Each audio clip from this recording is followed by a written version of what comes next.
弟兄姊妹，上次鼓勵大家用讚美同感謝向神溝通，建立關係，希望大家都去習慣下，去同神咧好似傾偈咁樣交流啊，去互動嘅呢個嘅禱告咧，大家留意喺交流上面、溝通上面，除咗我哋向神祈禱之外咧，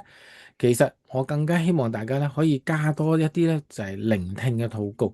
通常我哋以為祈禱咧就係我哋向神講嘢啦，講好多我哋嘅祈求啦，講我哋嘅想望啦，但係咧其實喺講嘅單向上面咧，我哋可以加上聽，成為呢個嘅互動嘅。試想想，你可以轉換另一個角度嘅，你起身坐喺上帝嗰方，從上帝嘅視覺方向嗰度改變，望翻自己點樣祈禱，聽下自己祈緊啲乜嘢，呢個嘅祈禱可能會令到你更加豐富，更加裏邊咧有恩典喺當中，所以鼓勵你真係咧調翻轉頭嚟停一停，慢慢嘅聽下自己禱告，千祈唔好急急腳就走人喎，祈完就走咗去咧，你就做唔到呢個效果。所以喺禱告過程當中，不妨慢啲，甚至乎有啲嘅停頓位，俾自己停一停落嚟，加以留意同埋去聆聽。所以第一樣嘅聆聽咧，就係要聆聽下自己嘅禱告。喺祈禱嘅時候咧，你可以試下聽下自己祈咩禱咧，你可能會發現，咦，乜原來我係咁樣祈禱嘅。其實有時我哋咧嚟到神面前禱告嘅時候咧，我哋唔係好知道自己嘅狀況。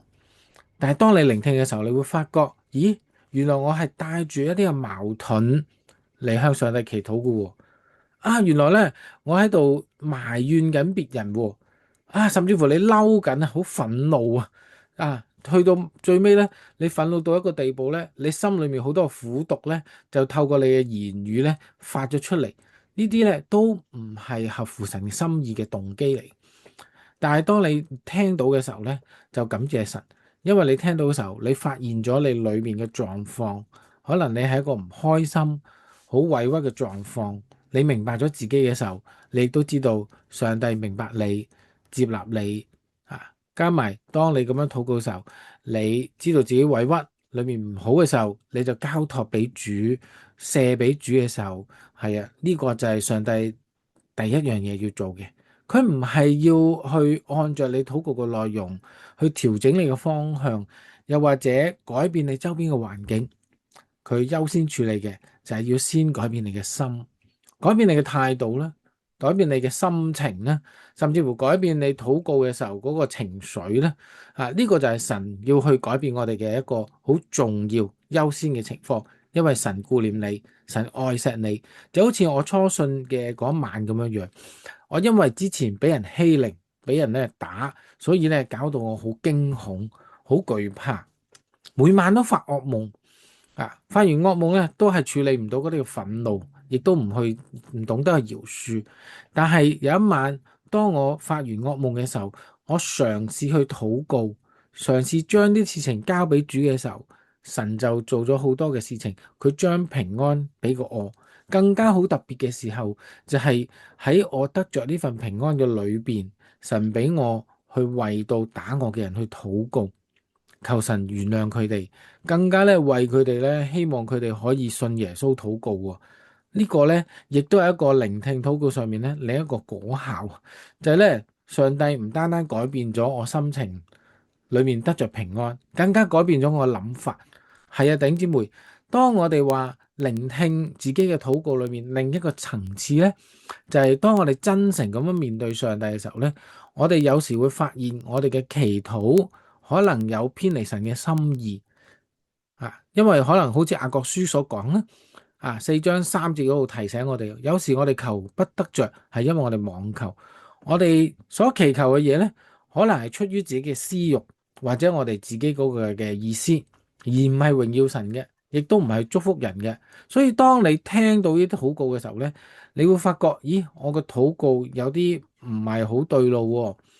你會浮現咗好多可能性唔係好啱嘅情況嘅時候咧，神會即時修改你嘅禱告嘅方向，你嘅態度，讓你咧按着佢嘅心意禱告。更加有啲時間咧，就係當你向神禱告祈求嘅時候，你以為嗰啲事情只有一種嘅解決方法，但係當你喺禱告裏面，你慢慢聽自己禱嘅時候，你會發現神會讓你講咗另一種嘅解決方法，甚至乎另一種嘅解決態度。可能你為一啲嘢申冤，向神求公義，向神咧求咧處理嗰件事情。但係當你一路禱告嘅時候，你會發現原來神改變嘅係你嘅心，要你學習饒恕嘅時候，你嘅禱告可能就要學習去點樣交託同埋饒恕嗰個人。所以咧，我哋去聆聽嘅時候，唔單單聆聽自己嘅心，更加聆聽下上帝想我哋點樣去面對解決呢啲嘅方法。所以咧，好想鼓勵你，最後當禱告嘅時候，你真係預留一啲時間安靜，停一停，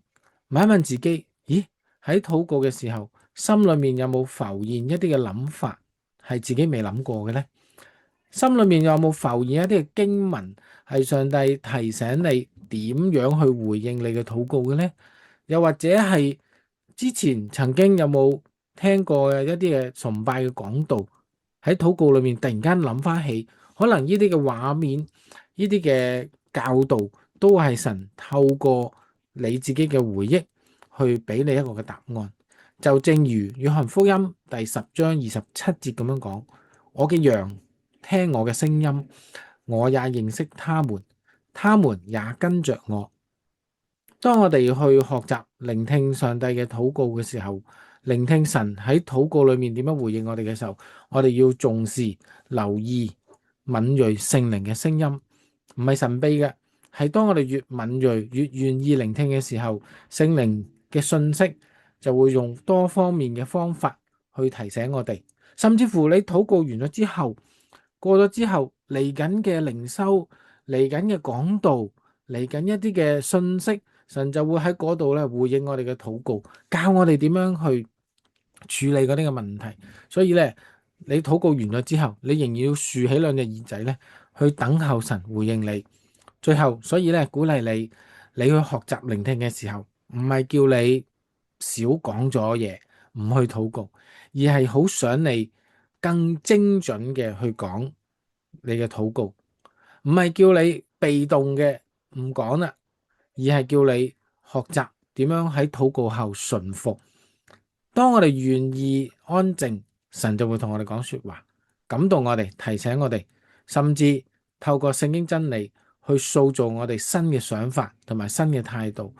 願意你唔單止係一個會禱告嘅人，更加係一個咧懂得聽神聲音嘅人。